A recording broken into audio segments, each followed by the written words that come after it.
Hey, hi, and hello, friends. Today, the pile of books around me continues to grow. No, this is not a book haul, but as the title suggests, these are 23 books that I'm hoping and planning to read in 2023. I did this for 2022, and in the grand scheme of things, 20-something books doesn't seem like too many books. But out of the 100 that I read, 22 of them were a set TBR, and I still failed it. So this time, I've chosen books to go with the month and the season, because mathematically, 23 books is approximately 2 books a month. So I kind of spaced it out with that in mind.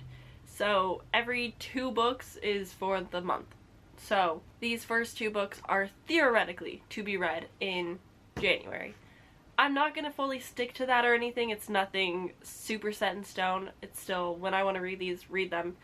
If it mixes around, that's fine. But I do really want to attempt and hopefully succeed at reading all 23 of these books. Right now I have 22 in front of me. I don't own one. I will most likely acquire it at some point in the year, so I'm not worried about it. But that's the gist of this. These are just the books that I really want to get to. I also do not have any sequels. They're either standalones or they're starting series, which we'll talk about in another video. But let's just jump right into it. I don't have plots for all of these. I don't know what all of them are about, but I will do my best. So, the first one on the list is Legends and Lattes by Travis Baldree. I need to read this so desperately bad. I'm already trying to buy the UK edition, like the published UK edition of it. So I need to absolutely read this. I think I'm gonna love it. I have plans for it, which means I can't read it until I read something else, hopefully. But this is a cozy fantasy, as cozy as you can be, low stakes, just an orc, half-orc? Viv, the orc barbarian, has decided to quit questing and adventuring and decides to open a little coffee shop or a cafe where they're introducing ingredients like chocolate to other races, and I'm just very excited. I think I'm gonna love this.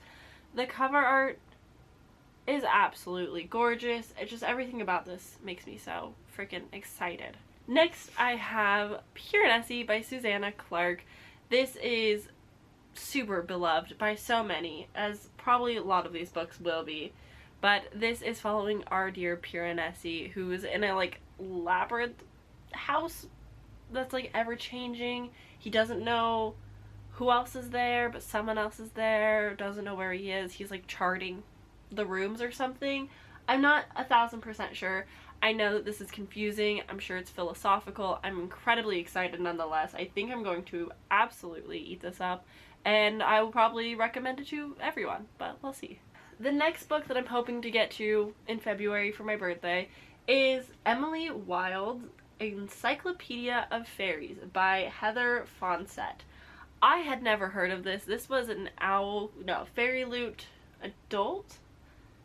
I think this was the adult Fairy Loot. It's absolutely stunning. I'm very in love. Look at this. Like, that's just too good. I'm so excited to read this. I did not know this existed. I don't really understand what it's about, besides it's an encyclopedia for fairies. I don't know who this Emily Wilde is. I don't know what all is going on, but I believe, from what I've gathered, it's her on a journey in documenting these things. But it sounds so whimsical. It's wintry, so I'm hoping to read it in February, the latest, so I still have those winter vibes, and I'm just so excited for this. The other one that I'm hoping to read in February is A Year of Rest and Relaxation by Ottessa Moshfegh. This is like a bookstagram classic at this point. I don't know a whole lot besides I think she decides to put herself in like a coma for a whole year and just like chill. I'm not 1000% sure. I know that Ottessa Moshfegh is like so popular, so hyped, so I would like to understand why, and it's on the shorter side. It's paperback. I feel like achievable. You know, that's the goal, is achievable TBRs for the new year. This next one, I'm so many feelings. I'm excited. I'm terrified. Tomorrow and Tomorrow and Tomorrow by Gabrielle Zevin. Everybody cries. I don't know if I'm prepared for that, but either way, I am excited for this. All I know is that it's following 2 kids that meet at a hospital. One of them, I believe, is ill, either chronically or not. Everyone else already knows the plot. I'm sure I'm just spewing out nothing. But they meet up, they become friends from unlikely circumstances. They get into game developing together, and everybody cries. That's really all I know. I hear there's a lot of game talk, but like not that much game talk. I love video games. It's a big part of my life. So I feel like I can enjoy this. Most people enjoy it. I think it talks a lot about chronic pain. I just think this is going to be very good. Next in this stack, I have Can't Spell Treason Without T by Rebecca Thorne. This is a cozy fantasy, but it still has high stakes. It's still questing. There's still an adventure to be had. They also open up a tea shop. It's kind of in similar vein to Legends and Lattes, but just higher stakes, more adventuring fantasy, I think. Either way, I am very excited. I really like this cover. I like this potential uprising of cozy fantasy, of high fantasy with low stakes, or high fantasy but like mundane things. I'm just so here for that. Like, I love a good high fantasy, but give me boring towns, village errands, here for it. I don't know why.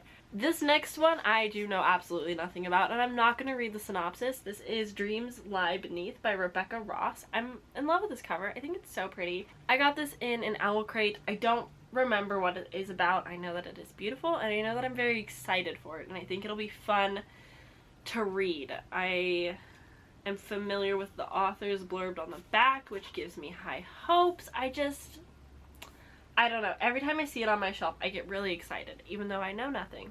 But it excites me, and that's why I'm going to read it this year. The next one I'm so excited about, It's Nothing to See Here by Kevin Wilson. Spontaneously combustible children being babysat. That's what I pitch every time I talk about this book on my channel. I know when I read it, it'll probably be a very different pitch, but either way, I'm very excited for this. I've heard fantastic things. It's pretty short too. Definitely the year of like letting myself read short books and not feeling bad about it. Yes. No words. I'll excite. Next, everybody yell at me in the comments down below. Go.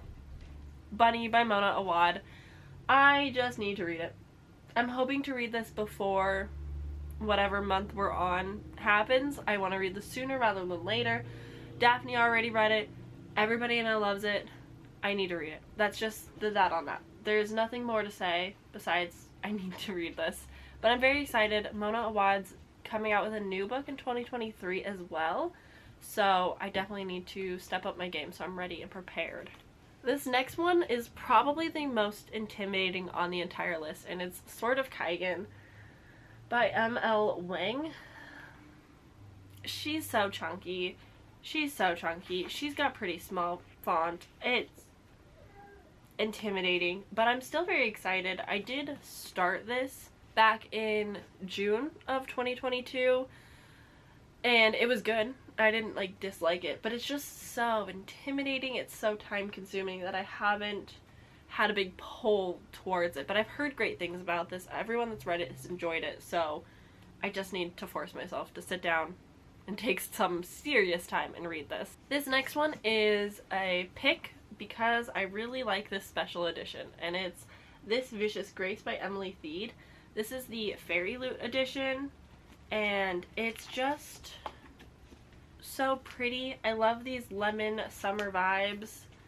It's just a beautiful book, so I want to read it so that as long as it sits on my shelves, I feel satisfied because I can say I've read this absolutely stunning edition of a book. So, yeah. I don't know what this is about.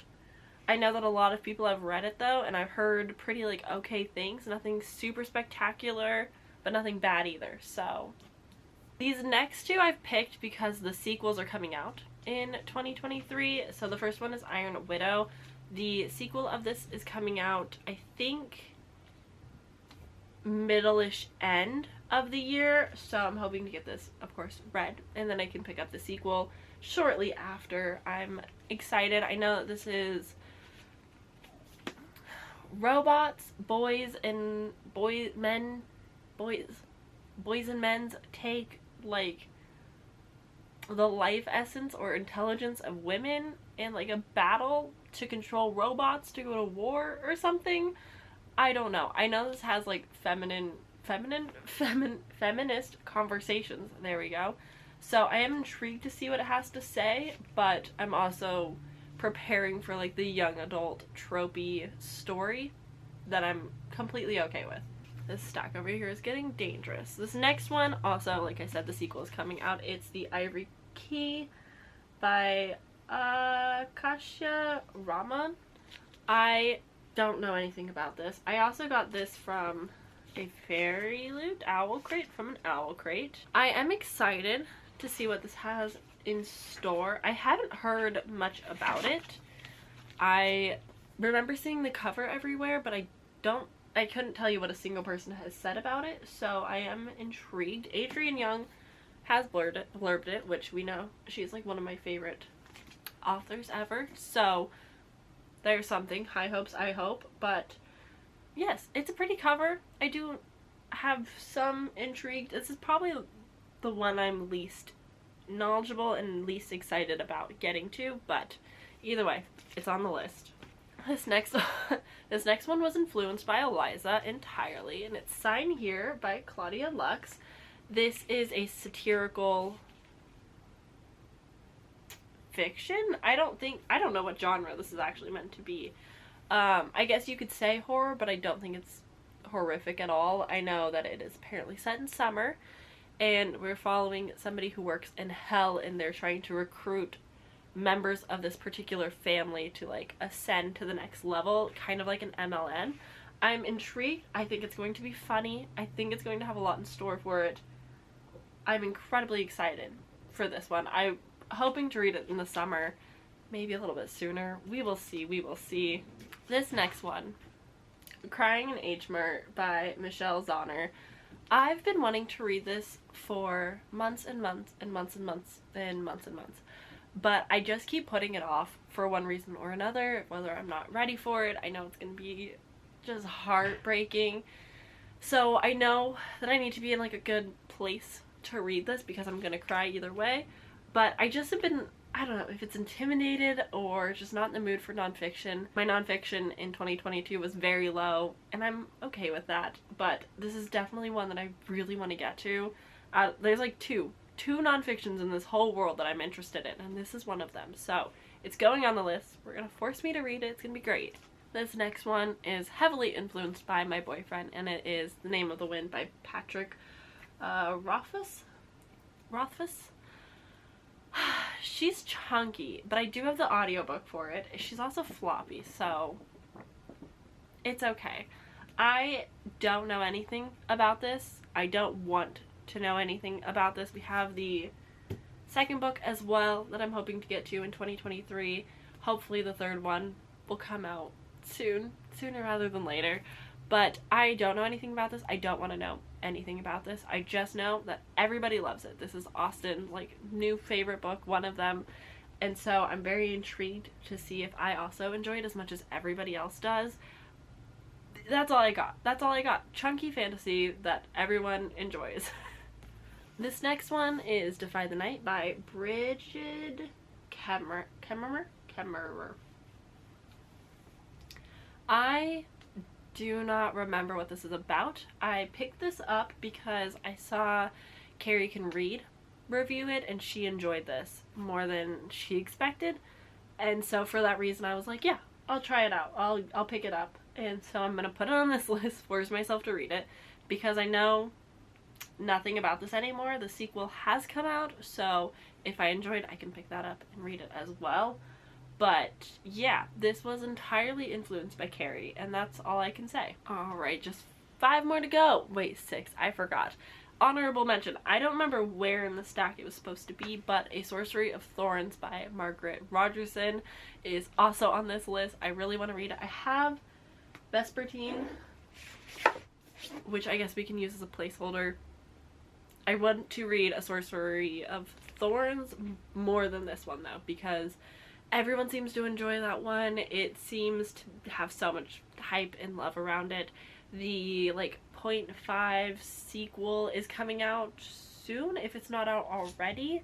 So I definitely want to like get in on it because I'm just so excited for it. It just seems right up my alley.